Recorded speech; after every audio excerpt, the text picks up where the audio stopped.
মহাদেবাদেশ জয় মহাকালী। আগামী 138 দিনের জন্য শনি বক্র গতি প্রাপ্ত হয়েছে এবং কন্যা রাশি জাতক জাতিকাদের কিরকম ফল হবে এবং কি করতে হবে সেটা বলে দিচ্ছি। দেখুন, শনি এই যে বক্রতার জন্য আপনাদের জন্য কি কি শনিদেব পোর্টফোলিও রেখেছেন। আপনাদের প্রথম হচ্ছে মেয়নতি পোর্টফোলিও রেখেছেন এবং হঠাৎ কোনো ধন প্রাপ্তি আপনার জন্য পোর্টফোলিও রেখেছেন। কিন্তু ব্যাপারটা হচ্ছে যে আপনাদের সপ্তম স্থান থেকে বক্র হয়েছে শনিদেব, অষ্টমীর দিকে এসছে।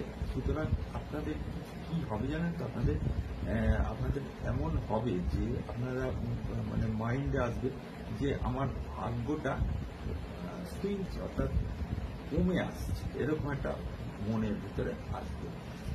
এবং এই যে কন্যা রাশি জাতক জাতিকারা দেখবেন মেহনতি পরে, সত্যি কথা, কিন্তু মাঝে মাঝে এই মেহনতি কিন্তু স্টপ করে দেয়। এই স্টপটা আপনারা কিন্তু করবেন, এটাই হচ্ছে মেন গোল। তাহলে দেখবেন আপনাদের এক নম্বর হচ্ছে যে আপনাদের এই ভাগ্যর দ্বার কিন্তু খুলতে থাকবে, মেহনতি করতে থাকবে এবং আপনাদের যে কর্মের উন্নতি এটা কিন্তু হতে থাকবে। আর এরকম কিছু চিন্তা করবেন না যে আপনার ভাগ্য হয়তো সমস্ত রাস্তাটা ব্লকেজ হয়ে যাবে।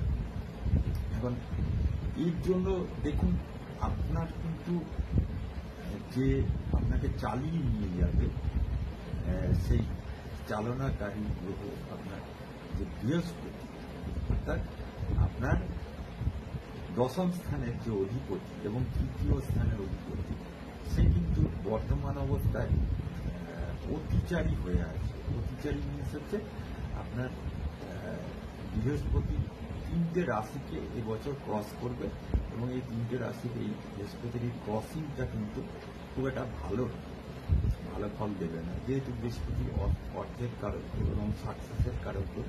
সেই জন্য আপনাকে কি করতে হবে যে এই বৃহস্পতি আপনার জীবনে যাতে সফলতা আনতে পারে, সেই বৃহস্পতিকে আপনাকে কথা আপডেট করে রাখতে হবে। আর দ্বিতীয় হচ্ছে দেখুন, মঙ্গল আপনার অষ্টমপতি হয়ে শনির ওপরে দৃষ্টি রেখেছে, যেহেতু পঞ্চমপতি আপনার শনি, সেহেতু হয়েছে দেখুন মঙ্গল কিন্তু সেই পঞ্চমপতি মানে অষ্টমপতি পঞ্চমপতির ওপরে দৃষ্টি রাখার জন্য আপনাদের সন্তান নিয়ে কিছুটা সমস্যা আসতে পারে এবং প্রেম ভালোবাসা নিয়ে সমস্যা আসতে পারে। তো এই সময় আপনারা কি করবেন, এই সময় আপনাদের কেশরের তিলক আপনারা নিত্য কপালে লাগাবেন, নিত্য লাগাবেন কিন্তু। হরিওম দর্শক।